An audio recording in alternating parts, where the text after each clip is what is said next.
الحمد لله والصلاة والسلام على رسول الله وعلى آله وصحبه ومن والاه أما بعد. Honorable Sheikh, Dr. Abdullah, Abdurrahman, Al-Omaisan, may Allah preserve him and protect him and reward him for us. حفظه Allah started by saying that Allah subhanahu wa ta'ala created us weak.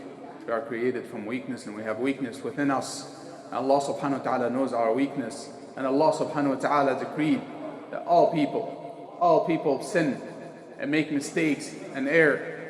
And what is significant and what is looked at is not whether or not a person makes a mistake, or is not the fact that one made a mistake, but rather the fact that one insists and continues to be upon error, upon sins, upon mistakes, and does not repent to Allah subhanahu wa ta'ala, and does not prevent himself from continuing and does not from insisting upon such sin and mistake.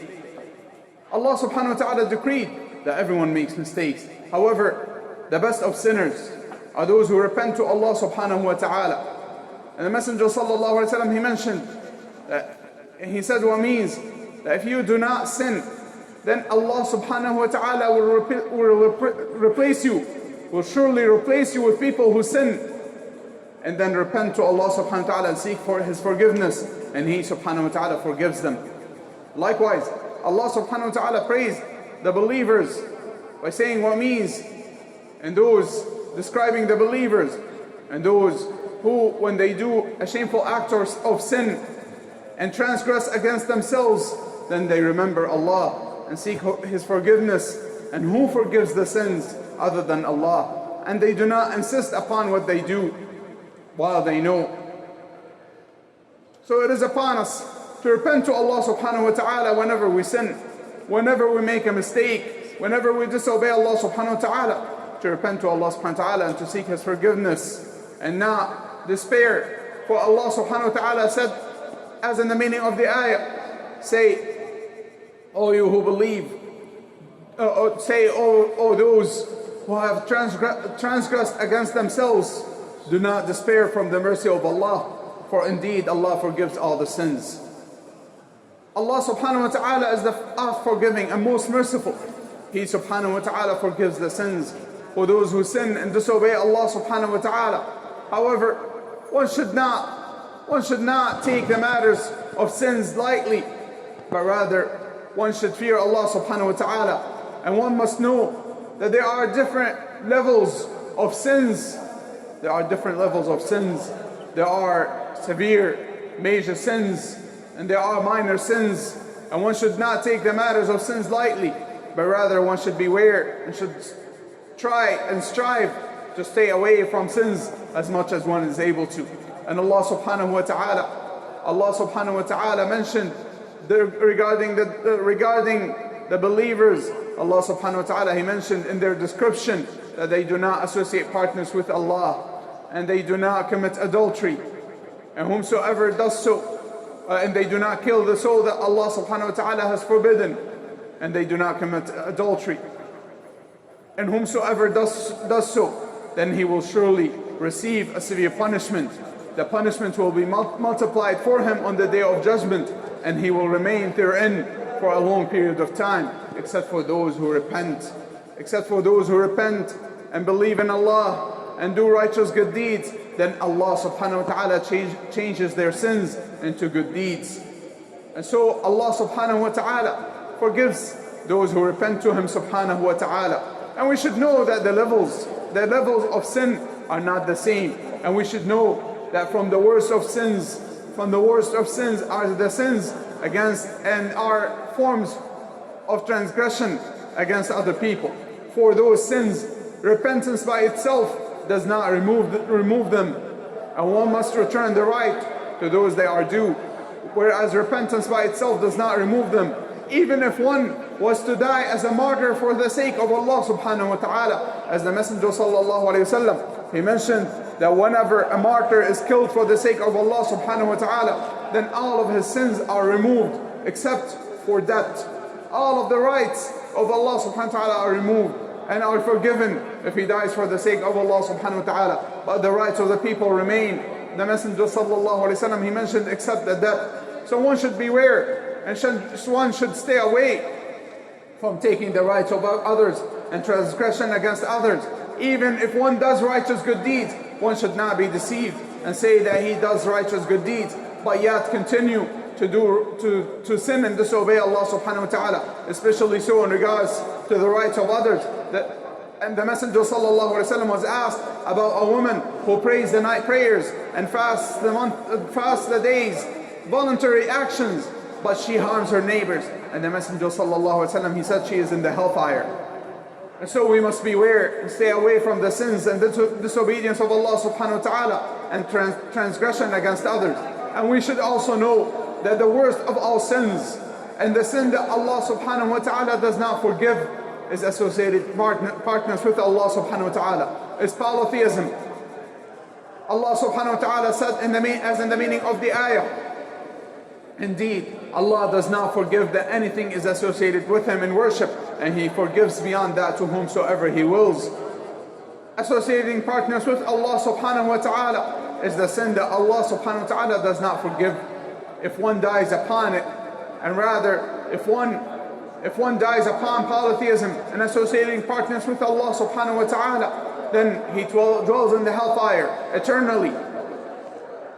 And there are many different forms and many different actions that people fall into in which they associate partners with Allah subhanahu wa ta'ala, such as swearing by other than Allah and making an oath for other than Allah subhanahu wa ta'ala, and likewise supplicating to other than Allah, slaughtering for other than Allah, and whatever, any type of action, any type of act of worship that people do to other than Allah subhanahu wa ta'ala is a form of polytheism, which removes a person's righteous good deeds and removes the person out of the fold of Islam. And if one dies upon it, then he dwells in the hellfire eternally. So one must beware and stay away from polytheism.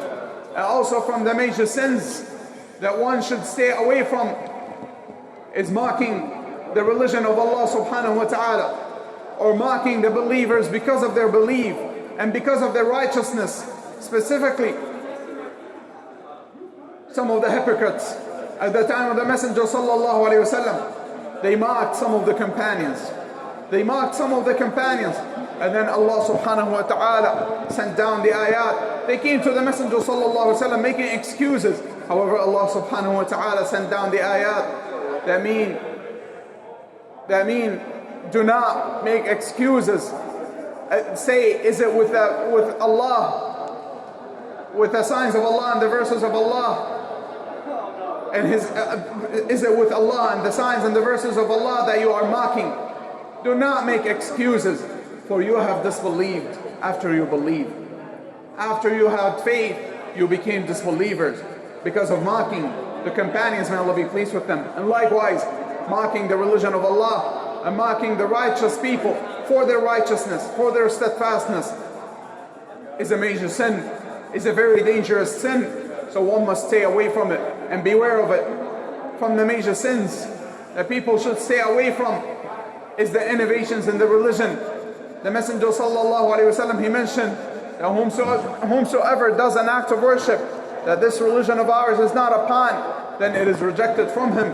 And the Messenger sallallahu alaihi wasallam used to say that the worst of actions are those that are newly invented.